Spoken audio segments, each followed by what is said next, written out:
Well, welcome back. 2000 Ford Focus. Just finished putting a rear subframe in this. I need to do a transmission fluid and filter change in it. Got 140,000 miles. I don't know if it's been done. It could have been done when it was supposed to. I just don't know. So I'm going to change the fluid in it. I've got a extractor hooked up to it down the dipstick tube for the transmission. And basically I've pumped about 3.5 quarts out of it, which is about half the capacity of this transmission. If you don't have one of these, it's no big deal.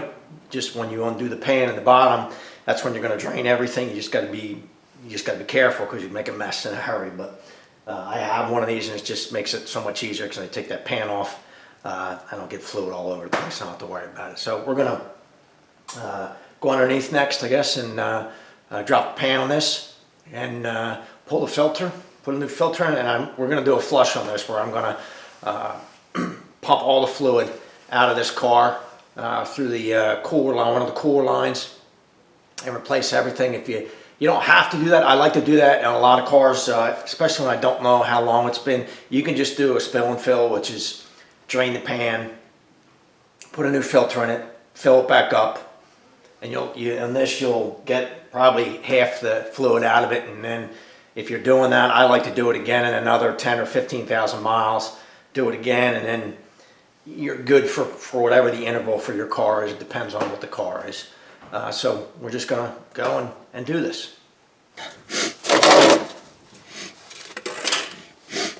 Got the pan underneath. Obviously the pan leans towards the back.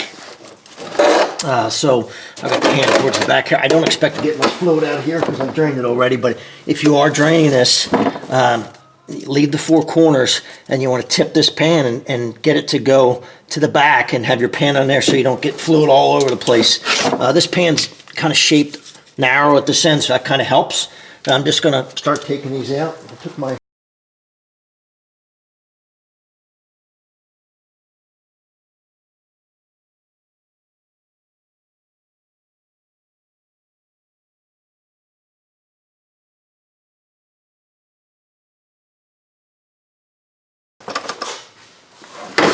Well, this has turned into a little more than I expected, but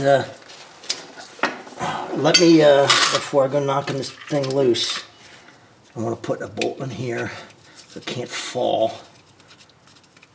Just don't want it to fall. And let me put one in the front here as well, just temporarily. It just can't fall. I'm not putting it in the hole. That was such a hard time getting out of there, I'll tell you that. Just so it can't fall. Completely fall down. It shouldn't be a problem because it should be pretty empty, but let me see if I can break this loose.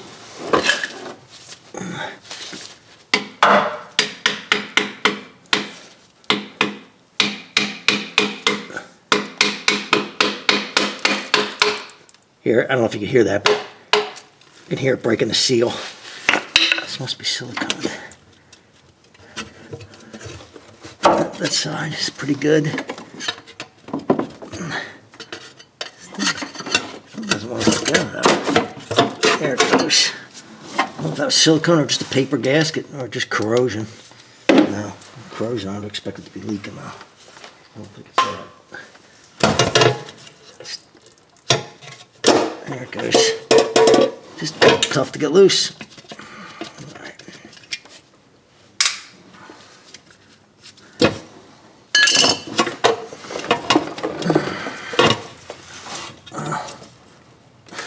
Don't want to let go, do you?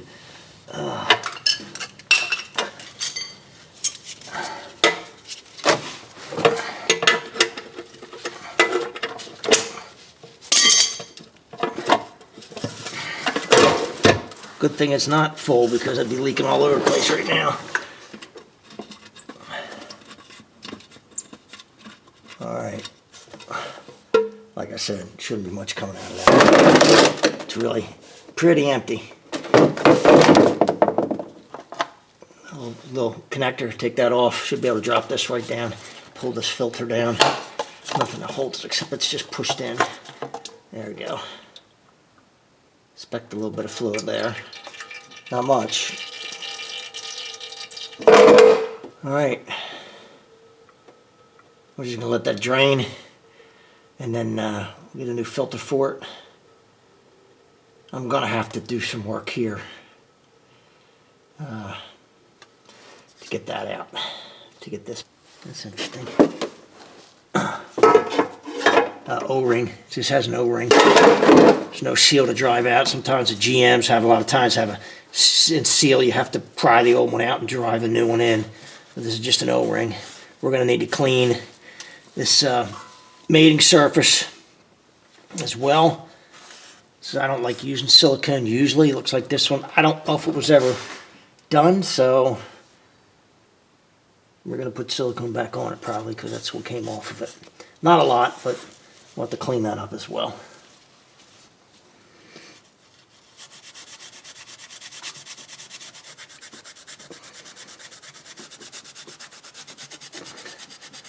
I always say this, and your gasket surfaces have to be clean. Not half clean, they have to be clean or you're going to have leaks. So, this one's not too bad actually. Put silicone on, but not a very thin coat, so it's not all over the place. It's just helping to seal it up.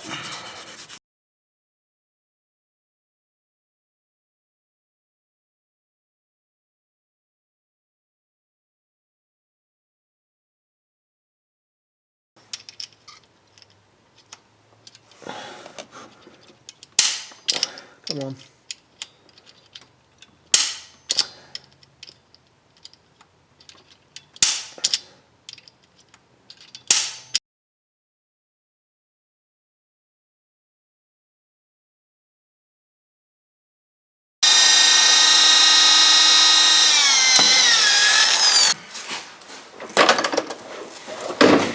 And I'm going to go with a 6mm 1.0 pitch metric, which is a 1/4 inch bit.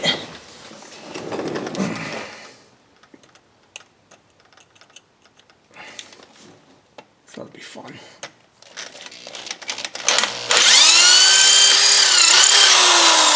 You see how close I was? I barely had to touch that thing and it's right through it, which is good.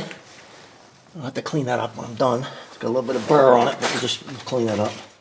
Let me get my tap out here.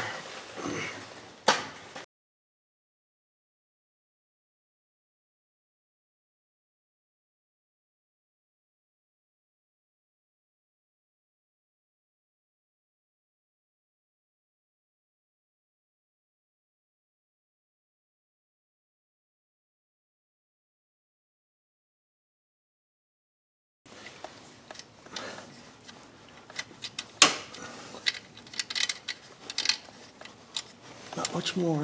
Almost there.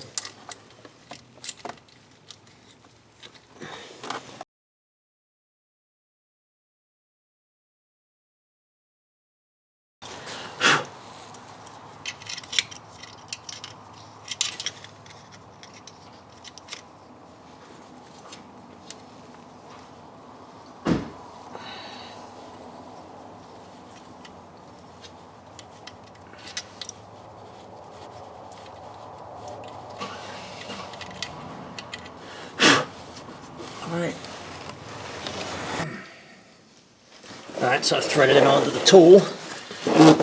Helical coil. Almost there.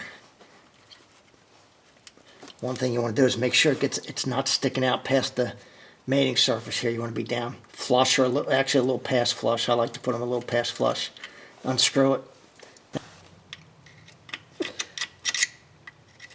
Let me find out. I was facing this way. Oh, did I break that off? I might have just broken it off. My glasses back on so I can see. I did. No, I didn't. I'm in the wrong stinking hole. That was beautiful. Right. It's amateur hour here. Man, oh man. Let's break this thing off. Take the tab off. There you go. Okay, should have broken it off. Now I'll be able to get it back out of there. Let go. Why? Let me go check it. So I didn't miss it and slip off of it. Actually broke it.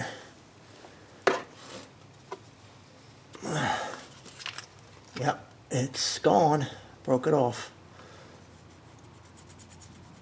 Actually feels okay. I'm gonna just clean that up just a little bit. Got a little burr there.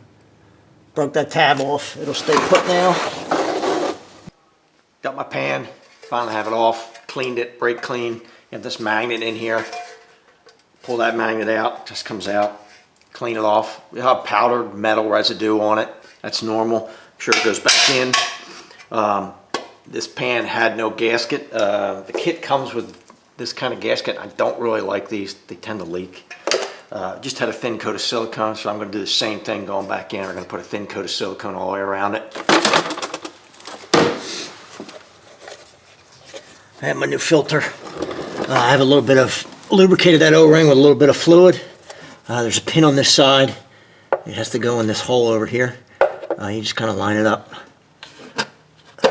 Push it up into place, that's it. I'm going to clean this one more time with brake clean. Make sure it's no oil on it. It's dry. Has to be clean. Say this all the time. If you don't want it to leak, it has to be clean. Especially down here at the back where it's leaning, so it's going to tend to drain in the back edge here. So clean that really well.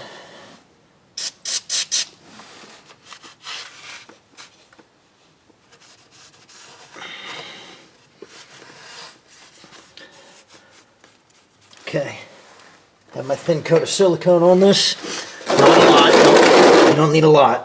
You can use the gasket if you want to. I just don't like that gasket. I don't like those types of gaskets. My pan, it's been cleaned. I should hook this back up, absolutely. A little push pin, just push it into place. Hold it in place there.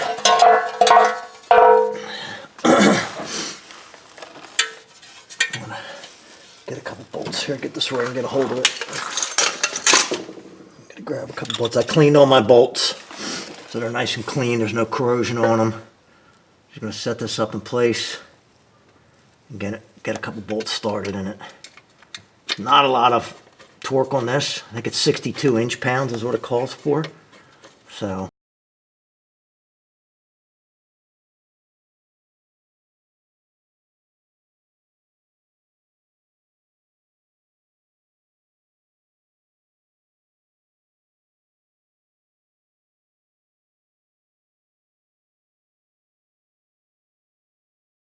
Well, I just did the whole pan and then realized the camera got knocked over and wasn't even facing the pan. But I put all my bolts in, including the one that I had to drill out and put a heel coil in. I torqued them to 62 inch-pounds for this particular application. And it's going to sit, I'm going to let it sit for at least a couple of hours here. I like to give that silicone, that RTV, a chance to set up and seal because I don't want it to leak. You got to give them a little bit of time if you're going to use silicone to cure so it doesn't leak on you. And then we'll come back and we'll start filling it up. So if I'd let this sit overnight, I didn't have to go anywhere, so after torquing the pan down, I let it sit overnight, let the silicone make sure it's dried and cured. I should say cured, not really dried. As I said earlier, I took about 3.5 quarts out of it, so I'm going to put 3.5 quarts back into it, and then we're going to hook to the output line from the transmission cooler, oil cooler, the input into the transmission. We're going to put a hose on that, and then we're going to pump. This holds a little less than 7 quarts, about 7 quarts or so. We're going to pump the rest of it out as we fill in through the dipstick tube by running the car. The one thing you don't want to do is when you're doing that, let it start pumping. You have to watch it coming out of the hose that you hook up, and I'll show you that. You don't want to run it dry, but shouldn't be an issue. All right, so we're down on the driver's side. You can look, that's the pan right there. Hopefully you can see that. But up here, you'll see an upper and a lower line. The lower line is the line that is coming out of the transmission oil cooler back to the transmission. We're going to be filling the fluid from the dipstick tube, but I disconnected, you can see it here, right here, disconnected the line to the output from the oil cooler, the lower line, and put a drain hose into my pan. And we're going to run this and let it pump out the old fluid, and we'll see the color change. And as we do that, we're going to continue to fill through the dipstick tube funnel so it doesn't run dry until this comes out nice and bright red, which means it's flushed the whole transmission. I'll be pouring it, you can't see, you won't be able to see, but I'll be pouring it into the funnel in the dipstick tube for the transmission as it pumps it out. I start it up.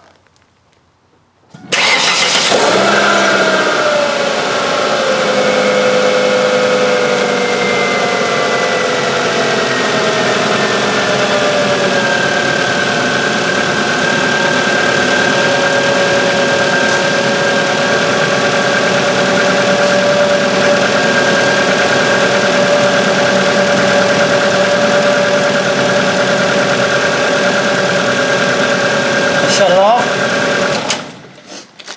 So check this to see how it's doing. All right, go ahead, start it up. I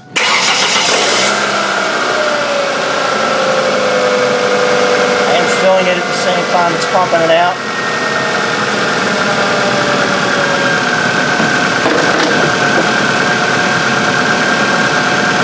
As I watch it come out of the hose.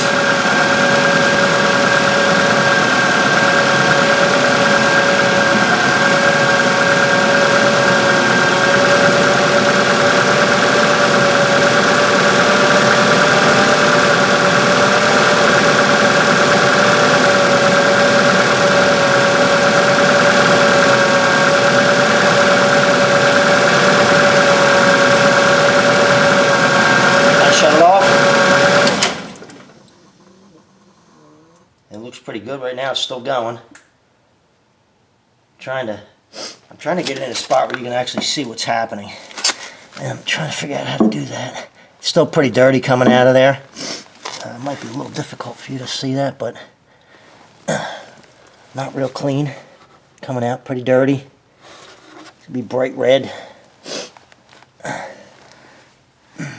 And I still have a couple quarts to go, so I expect that. I'm trying to figure out a way to hook this so you can actually see it.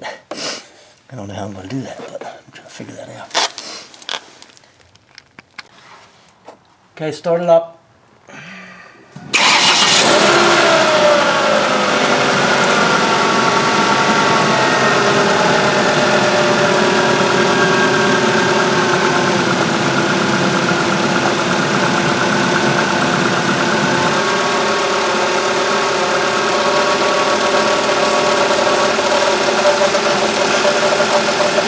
I shut it off. That's pretty clear. It's all the way through. And I'm a little under 7 quarts that I've run through this. And now it's coming out all nice and bright red, cleaned out, which is what I wanted. It means the whole transmission, including the torque converter, has been flushed out. And now we're just going to go hook the lines back up. So here you can see the 2 lines. You know, this is the lower line, your upper line's up here. Hopefully you can see that. I've just got a clamp with this hose, the drain hose here. I'm just going to undo it, take it off, and hook the line back up, clamp it back up.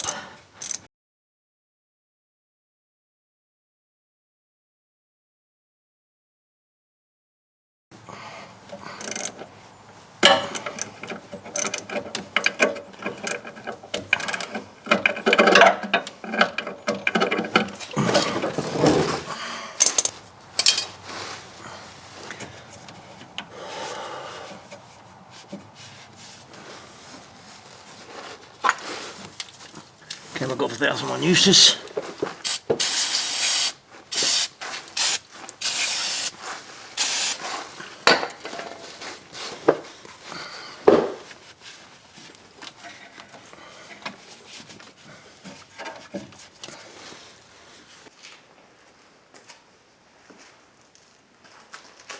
Okay, just gonna see what we got level-wise here. Just as an initial check to see if we're low or we're okay. I'm guessing we're going to be close. I hope. If not, we'll adjust it. I'll do it again. You couldn't really read that.